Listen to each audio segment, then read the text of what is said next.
Hey, everybody. Welcome to the Agency Operators Podcast. Today I'm joined by Sean Lang of Agency Uplift and the Social Commerce Club. So you're a podcast host and an agency owner. How are you doing, Sean? I'm doing great, man. Thanks for having me on. How are you? Very good. I'm excited to chat with you today, fellow agency owner and podcast host. So Yeah, we've got some overlap. We got some synergy here. yeah, and you were also mentioning that we're recording right now, episode 67, and you mentioned that you're also at that same level. So it's very funny. It was a lot of parallels between you and I, and we kind of Yeah. probably deal with the same issues and pain points. So I'm happy to discuss that today. I'm actually really excited because you're talking to something that's very near and dear to my heart: how to scale an agency, and really it's just how to scale any kind of business, digital business, in the e-commerce space or otherwise. How to build teams efficiently, right? That's kind of your background. Yeah, I mean, one thing that you kind of realize, building an agency is where you really realize it, but building any kind of business whatsoever is that, in general, I think one of your biggest tool, your biggest resource, the most leverage you have is going to be in the people at the end of the day. And so, you really see that especially with agencies. I mean, I always say on my podcast, and also too, I also coach agency owners as well, and I say to my clients that it's a people business. You're basically a team of people, and you're selling expertise to a group of people who need that expertise, and it's just people. There's no real overhead. You don't need a warehouse. You're not selling widgets. You don't have cost of production aside from just whatever it takes to deliver that service. So at the end of the day, you should really be optimizing for people above all other things. Yeah, absolutely. And I guess question number one is, where do you find good people, right? Question number two is, how do you know if they're any good, and how long should you wait to kind of have them stick around? And also, and I think another thing that we all struggle with as maybe employers or business owners is when you bring on somebody and you're thinking to fire them, for example, because you decided that, oh, maybe this is not the best fit. You always look at yourself. Was I good at training them? Did I really help them to shine? So there's all of these kind of hiring, firing, promoting type of decisions that we have to make, and it's hard to know which is which and what's what. And I used to hire on freelance websites, then I've moved on to hiring, let's say, on LinkedIn or other websites like that, which have been more successful. But still, the vetting process can be rigorous. And I think that the biggest thing that I've encountered is who to hire, what position first, Yeah. right? And we were talking kind of off live a little bit about that process, and one thing unlocks the next thing, and yeah. Yeah. So I mean,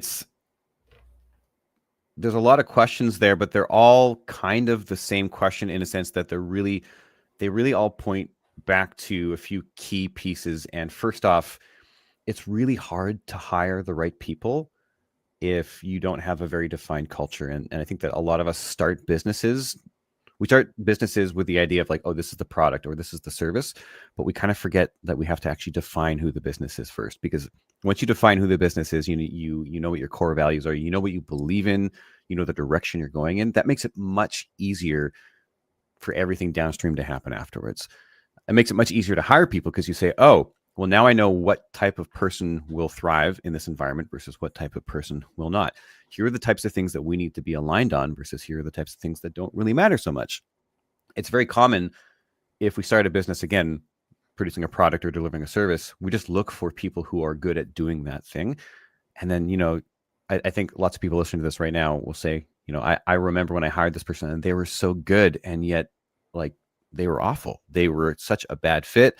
Everyone hated working with them. It was so hard to even think about firing them because they made me so much money, but also they made it so that people were always quitting and I was always having to hire more people, or they were pissing the clients off, or they were doing this or doing that. It's well, okay, we need to actually come back to those core tenets of first off, what is the identity of the business? What does the business believe? And then distill that into, actually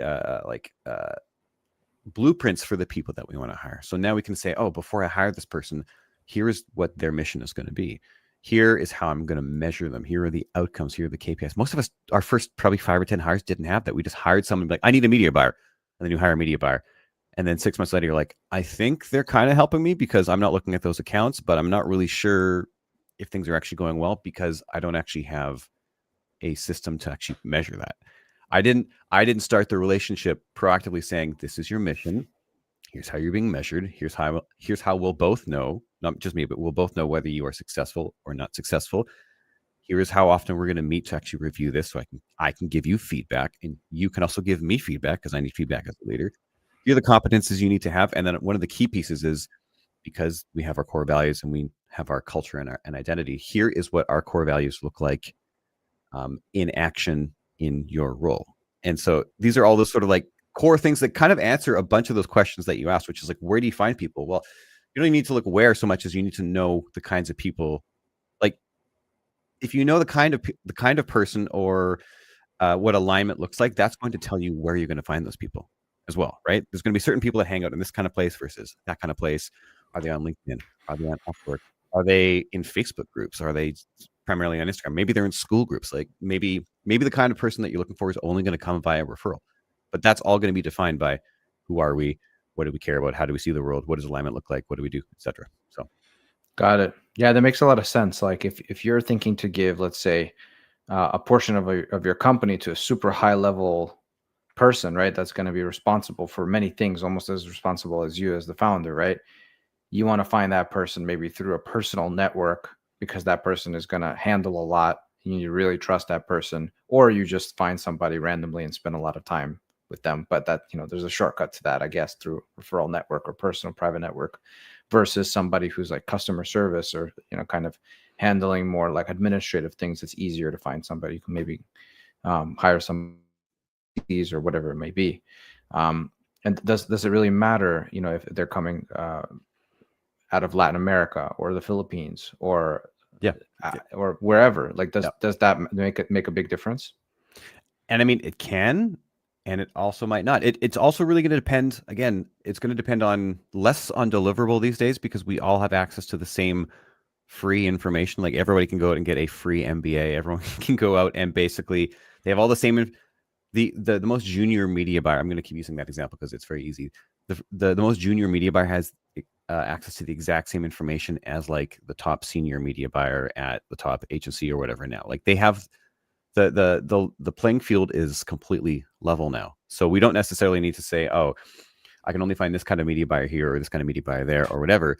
But it is going to come down to culture again. Like you might say, I really want someone who is unemotional and only cares about the facts, and it's going to be very, very analytical, and it's going to be very direct with me, and they're going to call me out when I have bad ideas.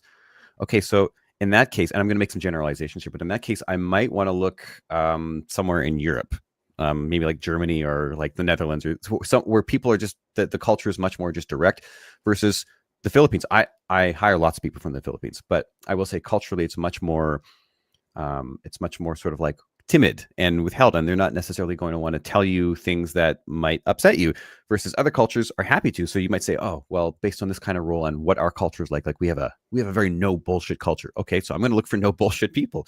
Where can I find more no bullshit people? Oh, maybe it's going to be out of this company. Maybe it's going to be out of this sector. Maybe it's going to be out of this country, etc. Right? So just sort of different ways that you can source people. You mentioned in terms of, or you're asking in terms of, hiring people and referrals, etc. And so I love to walk people through just like my basic hiring framework, because I think it's very, very helpful. Once you find out where you want to source people from, you don't want to spend an entire week just sifting through resumes and going blue in the face and not even really sure what you saw. I don't know if you've ever posted a job on LinkedIn, but a number of my clients have recently, and they say, I got 600 applications. I don't even know what I'm supposed to do with that. And what I say is nothing. Like, you're not going to do anything with that. There's literally nothing you're going to do with that. The best thing you can do, and this is, I think, where a lot of people screw up, is add as much friction as possible to the hiring process, because you want to remove the people that don't have the capacity to do a little bit of work to actually work with you, that don't actually care enough to work with you. So I always like to cast a wide net, but then put an initial barrier of like, this job on this job board, applying to this job board isn't actually the application. For the first application is read through the job post, and there's actually a link to where the real application is. So if you actually read the full job post, you find the real link, you click the link, and then now you actually apply. And for me, I like to set that up on like an internal thing like Airtable or maybe even Google Sheet or something, but have a form where, okay, now this is the real application. These are the only resumes that I even look at. Or maybe we create an automated AI system to kind of like look for specific things within that resume, like there needs to be experience in this, this, and this, whatever. But so we've already removed that realistically 90% of people who are just going to waste your time, and you were never going to have the time to look through those resumes. So you have that, and then you send those people who actually found the correct application, you send them an invite to an asynchronous video interview where it's you asking 5 to 10 very, very targeted questions related to how the job gets done that you're going to be hiring them for. And in this, you're seeing how credible they are. Do they talk about what they're doing credibly? Are they reading the screen? If they're reading the screen, then right away, you know, oh, maybe this person doesn't really know what they're talking about. You're looking to see if they took this seriously, if they were prepared. And this also saves you doing the dreaded 15 to 30 minute screening interview, where the minute you hop on the screening interview, you're like, oh, this is a waste of time. I could have had my afternoon back. And it takes the pressure off of them because they're not on camera in front of you trying to prove themselves. They're just answering a bunch of questions. And so, you know, very, very early on, say you had 100 applicants, realistically 15 to 20 of those people are going to actually go to the proper application. Of that, maybe 5 to 10 of them are people that you're going to send the asynchronous video interview to. Maybe of that, maybe 2 to 5 of those people are actually going to be people that you want to have a one-on-one interview with. So then you have the one-on-one interview with them. And then if you like those people, say maybe 2 or 3 of those people you actually like, then you say, okay, I want to do some kind of like test project or assignment. You have to pay them for it. Like, don't be a jerk. You have to pay them for it. It has to be like a small slice of the work that they're going to be doing for you, so that they get to see, do I like doing this? And you get to see, oh, do I like the way they do this? Do they communicate quickly? Did they get it done fast? Did they spot areas where maybe I didn't give them enough information? And did they ask for that information? Or did they just plow through it and make assumptions, which maybe we probably don't want, depending on the industry that we're in? And say from that, you got 1 or 2 people, you're like, you know what? I think these people are kind of good. The final step there that most people skip is check their references. Actually take the time now to like call all their references and actually find out from people that they have worked for, not just colleagues, but people they have worked for. Like, give this person a rating out of 10, and then you'll get anywhere from like, I've got 5s before. Obviously, that's someone that I know I'm not going to move forward with. I would have if I hadn't have done the reference check. But if I get a 5 out of 10, I'm going to think, probably not. But you also ask questions like, would you hire this person again? And if the person hesitates, that's cause for concern. If the person right away says yes in a heartbeat, I offered them a job and they turned me down to come work for you, that's happened in the past. So I've been like, oh, that is a key hire. And that person, for example, that example person is 3 years later still with us. So I mean, the system works. But the reference check is the final piece, and that is very, very key. If you hire based on a referral, the temptation is going to be to skip all of this. You don't want to skip that just because there's a referral, because again, the person referring that employee to you comes from a completely different business, from a completely different business culture. They might see things in a very, very different way. And to them, a 10 out of 10 to you might actually be a 6 or a 7 out of 10. And you have to decide, is that what we want? So very long-winded answer to to your hiring question there. I love it. That's very helpful. I think that's a clever way to basically extract the 3 to 5 best people from a list of 600 randos that, like, you know, just at some point you just like don't even know what you're looking at anymore, right?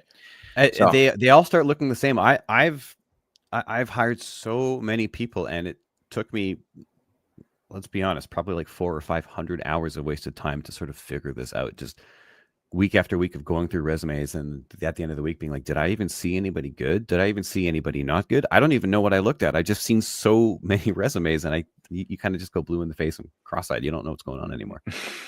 So what's the biggest bottleneck that you're seeing? Because you have clients across different agencies, maybe different business models and everything. What's the biggest bottleneck to growth that you're seeing?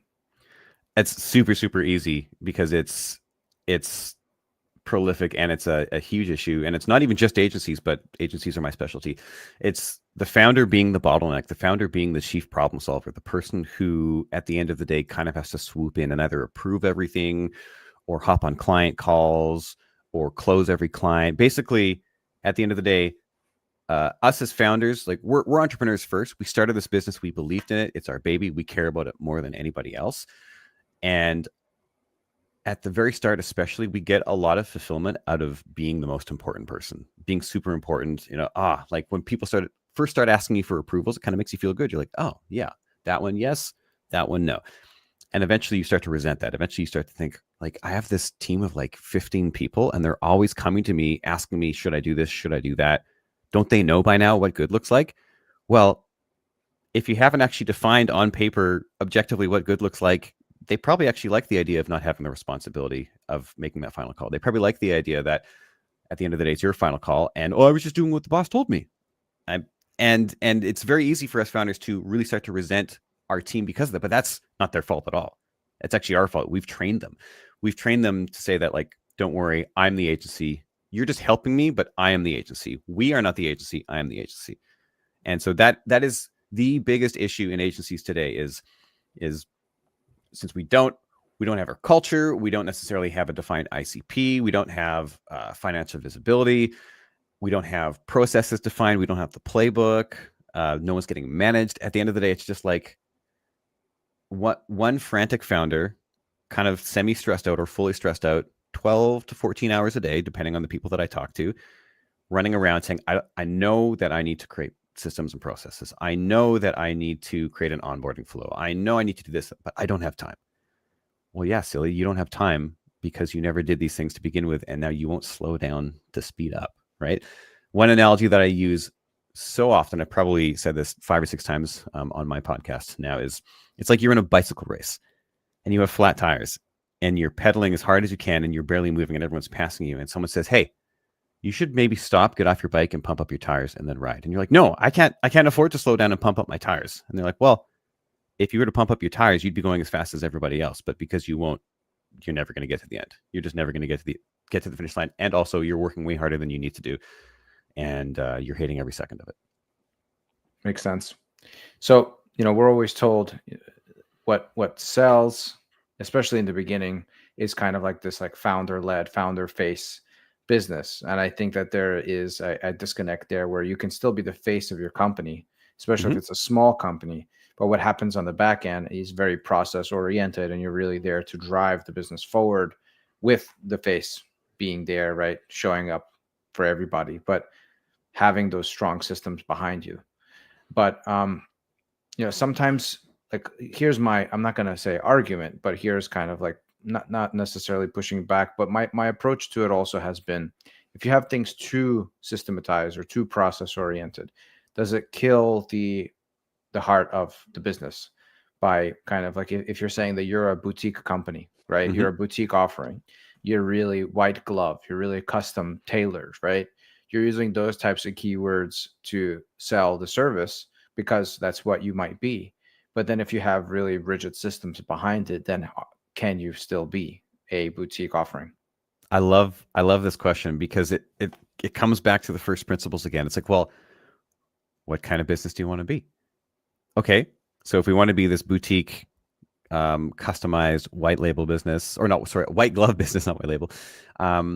Okay, well then, what do the roles look like, and what kinds of people am I looking for? Like, you build the process or the playbook for the type of team that you want to have, right? If you want to hire people who can make a lot more judgment calls, then you're hiring higher level people. You are saying, here is, like, everybody needs a playbook. Just depends on how detailed you and systematized you want that playbook to be. But you're saying, here's the playbook, here are the non-negotiables, here are your guardrails. Just play within them. I hired you because I trust your expertise. I think that if it's creative, I think that you have good creative taste, which you can't really train, right? It's just, I hired you because you have the taste. I hired you because you have a track record of the last 10 years of like success after success after success. So here are your guardrails. Play within these, go wild. But it's going to depend on the agency. It's going to depend on, again, what's the culture? What are the expectations of the role? And then build the processes to support that.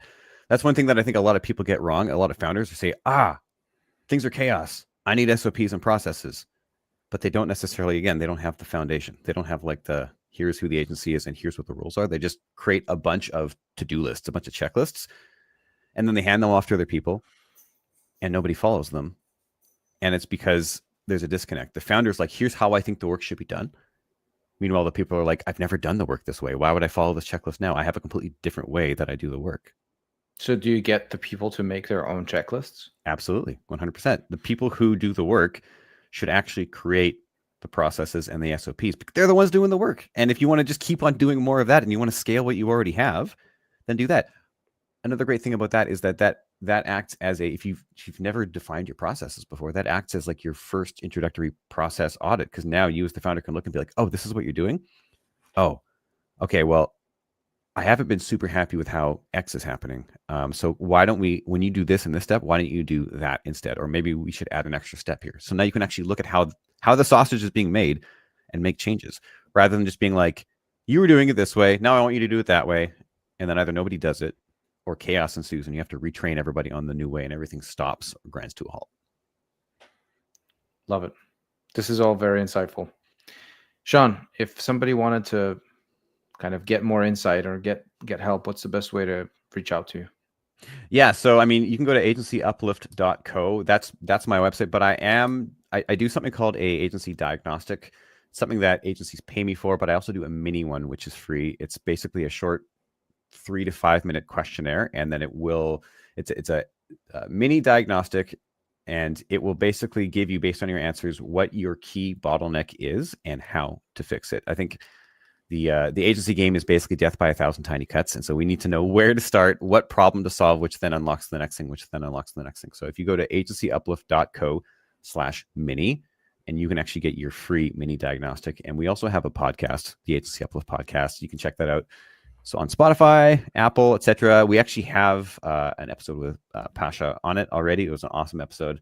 And that's, I'm also on LinkedIn. So find me on LinkedIn. I'm super, super active there as well. Cool. Once again, Sean, this has been very insightful. I think there's some good nuggets in here that I'm going to take back home with me as well, just to apply that. And I'll definitely check out the diagnostic. So I appreciate your time coming on here, man. Thanks for having me on. Thanks everyone for watching. Catch you on the next one. Bye-bye for now.